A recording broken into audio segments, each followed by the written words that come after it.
ശബരിമലയിൽ ഇതുണ്ട്, പടിപൂജ ചെയ്യുന്നത് 2035 വരെ ബുക്കിംഗ് ആണെന്നാണ് നമുക്കറിയാൻ സാധിച്ചിട്ടുള്ളത്. അതാരാണ് ബുക്ക് ചെയ്ത് വെച്ചിരിക്കുന്നത്? ഒരാളാണ് ബുക്ക് ചെയ്തിരിക്കുന്നതെന്ന് അറിയുന്നത്. അപ്പോൾ ആരാണെന്നുള്ള വിവരത്തിനെ കുറിച്ച് നമുക്ക് കൂടുതലായിട്ട് അറിയത്തില്ല. ഇടയ്ക്ക് ആരെങ്കിലും ചെയ്തിട്ടുണ്ടോ എന്നുള്ളവർ അറിയത്തില്ല. അപ്പോൾ അദ്ദേഹം ഈ ഒരു പടിപൂജ ബുക്ക് ചെയ്തിട്ട് അത് വാങ്ങിക്കുന്നതെന്ന് പറഞ്ഞു കഴിഞ്ഞാൽ, പടിപൂജ ബുക്ക് ചെയ്തിട്ട് വേറൊരാൾ നടത്താൻ ചെല്ലുമ്പോൾ അവരോട് പറയും ഇന്നാര് ബുക്ക് ചെയ്തിരിക്കുകയാണ്, അദ്ദേഹത്തിനെ സമീപിക്കാൻ പറയുക. അപ്പോൾ ആ ബുക്ക് ചെയ്യുന്ന ആളിനെ സമീപിക്കുമ്പോൾ അവർ 1,00,000 രൂപയോ അല്ലെങ്കിൽ 1,50,000 പടിപൂജയുടെ ചാർജെങ്കിൽ അയാൾ അതിൻ്റെ 4 അല്ലെ 5 അല്ലെ 10 ഇരട്ടി സാധനം വാങ്ങിക്കുന്നതായിട്ട് അറിയാൻ പറ്റിയിട്ടുള്ളത്.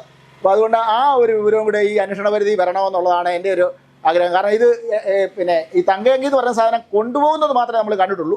തിരിച്ചു കൊണ്ടുപോകുന്നതിനെക്കുറിച്ച് യാതൊരു അറിവും ഇന്നു വരെ ഇല്ല. അത് ആറന്മുള സ്ട്രോങ് റൂമിലാണ് സൂക്ഷിക്കുന്നതെന്നുള്ളവരറിയാം. അത് കൊണ്ടുപോയത് ഇതുപോലെ പ്രൈവറ്റ് പാർട്ടിയുടെ കാറിൽ കൊണ്ടുപോയി എന്നുള്ളതാണ് ഞാൻ ഉന്നയിക്കുന്ന ആക്ഷേപം. ഈ തങ്കയങ്കി നമുക്ക് ഇവിടുന്ന് കൊണ്ടുപോകുന്ന വലിയ ഘോഷയാത്രയൊക്കെ ആയിട്ട് പോകുന്നത് നമ്മൾ കണ്ടിട്ടുണ്ട്. തിരിച്ചു കൊണ്ടുപോകുന്നത് ഏത് വിധത്തിലാണെന്ന് ആർക്കെങ്കിലും അറിയാൻ പറ്റിയിട്ടുണ്ടോ? അറിയാമോ? അങ്ങനെയാണെങ്കിൽ അതിന് ദേവസ്വം ബോർഡ് മറുപടി പറയണം, അത് ഏത് വിധത്തിലാണ് കൊണ്ടുപോകുന്നത്.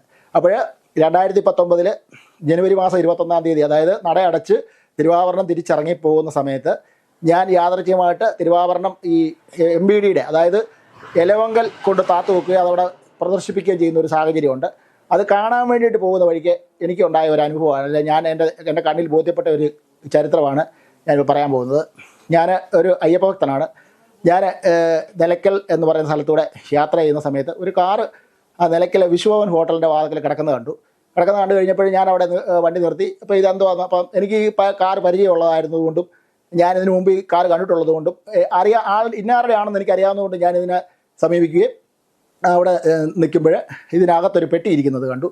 ആ പെട്ടി എന്തോ ആണെന്ന് ഞാൻ അദ്ദേഹത്തിൻ്റെ ഡ്രൈവറോട് അന്വേഷിക്കുകയും അപ്പോൾ അത് എന്നോട് കാണാൻ പ്രശ്നം എന്നോട് പറയുകയും ചെയ്തു. അതായത് തങ്കയങ്കി എന്ന് പറയുന്ന സാധനമാണ് ആ പെട്ടിയിൽ അടക്കം ചെയ്തിരിക്കുന്നതെന്നാണ് എനിക്ക് മനസ്സിലാക്കാൻ പറ്റിയത്, എന്നോട് അദ്ദേഹം പറഞ്ഞത്. പക്ഷേ അത് അന്നത്തെ ഒരു സാഹചര്യത്തിൽ അവർ വലിയ ശബരിമലയായിട്ട് ബന്ധപ്പെട്ട് പല കാര്യങ്ങളിലും ബന്ധപ്പെടുന്ന ആളായതുകൊണ്ടും അപ്പോൾ അങ്ങനെയുള്ള ഒരു ആളായിരുന്ന ഒരു സ്വാമി, സുനിൽ സ്വാമി എന്ന് പറയുന്ന ആളാണ്.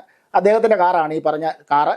അതിലാണ് ഈ പെട്ടി ഇരിക്കുന്നത് കണ്ടത്. അപ്പോൾ അതുകൊണ്ട് നമ്മൾ അതിനെ ആ വിധത്തിൽ മാത്രമേ കണ്ടുള്ളൂ. പക്ഷേ ഈ ശബരിമല ഈ സ്വർണ്ണപ്പാളി വിഷയം അല്ലെങ്കിൽ ഈ ദ്വാരപാലക ശില്പത്തിൻ്റെ വിഷയങ്ങളും വന്നപ്പോൾ നമുക്ക് അന്നത്തെ ആ കാറെ കണ്ട സാധനം കൊണ്ടുപോകുന്നതിൻ്റെ അകത്തൊരു സംശയം എനിക്ക് ഉടലെടുത്തു. അതുകൊണ്ടാണ് ഞാനിപ്പോൾ ഈ വാർത്ത പറയാൻ തയ്യാറാകുന്നത്. അപ്പോൾ ഇത്രയും നാളും എന്തോ പറയാതിരുന്നതെന്നൊരു വർഷമെങ്കിലും ആർക്കെങ്കിലും ചോദിക്കാം. അപ്പോൾ അന്ന് നമുക്ക് അങ്ങനെ ഒരു സംശയം ഇല്ല. ഇന്നാണ് നമുക്ക് ആ ഒരു സംശയത്തിനകത്ത് ബലപ്പെട്ടത്. കൃത്യമായിട്ടും ഇതിനകത്ത് ഉദ്യോഗസ്ഥന്മാരുടെയും ദേവസ്വം ബോർഡ് പ്രസിഡന്റിൻ്റെ അല്ലെ ഉൾപ്പെടെയുള്ള പലരുടെയും പങ്കാളിത്തം തെളിവായപ്പോഴാണ് നമുക്ക് ഇതിനെക്കുറിച്ച് ഇത് പറഞ്ഞില്ലെങ്കിൽ ഞാനും ഒരു അയ്യപ്പ ഭക്തൻ എന്നുള്ളതല്ല, അതെനിക്കൊരു മാനസികമായിട്ട് ഒരു വിഷയം ആയതുകൊണ്ട് തന്നെയാണ് ഞാനിപ്പോൾ ഇത് പറയുന്നത്. ഞാൻ കാരണം കുറച്ച് ദിവസങ്ങളായിട്ട് ഇത് പറയാൻ വേണ്ടിയിട്ട് ഞാൻ പലരെയും സമീപിച്ചു. ആരും അതിന് തയ്യാറായില്ല എന്നുള്ളത് മാത്രമല്ല, രണ്ടാമത് തന്നെ ഞാൻ വിളിച്ചതിൽ ഒരാൾ മാത്രം എന്നോട് പറഞ്ഞു ഞാൻ വന്നൊരു ബ്രൈറ്റ് എടുക്കാം, തരാൻ ധൈര്യമുണ്ടോ എന്ന് ചോദിച്ചു. ധൈര്യമുണ്ടെന്ന് തന്നെ പറഞ്ഞു. കാരണം ഇത് ഞാനൊരു സമൂഹത്തിൻ്റെ പ്രശ്നമായതുകൊണ്ടും ഒരു ശബരിമല വിഷയം എന്ന് പറയുന്നത് ഒരു കുഞ്ഞു വിഷയമല്ല. കാരണം ഞാനും ഈ വിശ്വാസ സംഗമത്തിനും അതുപോലുള്ള പരിപാടികളിലും കൃത്യമായിട്ട് പങ്കെടുത്ത ഒരാളാണ്. അതുപോലെ തന്നെ ആചാര സംരക്ഷണവുമായിട്ട് ബന്ധപ്പെട്ട് നിലയ്ക്കൽ അന്നത്തെ നാമജപത്തിലും ഫുൾ ടൈം, അതായത് ഒരു ദിവസം പോലും മെനക്കെടാതെ അല്ലെങ്കിൽ ഒരു ദിവസം പോലും പങ്കെടുക്കാതിരുന്നിട്ടില്ല. മുഴുവൻ ദിവസങ്ങളിലും പങ്കെടുത്ത ഒരു വ്യക്തിയും കൂടെ എന്നുള്ള നിലയിലും അപ്പം ഞാൻ ഈ വിഷയം പറയുന്നത്. കാരണം ഇതുകൂടെ അന്വേഷിക്കേണ്ടതാണ്. ഈ അന്വേഷണ പരിധിയിൽ ഇങ്ങനെയുള്ള കാര്യം കൂടെ വരണം.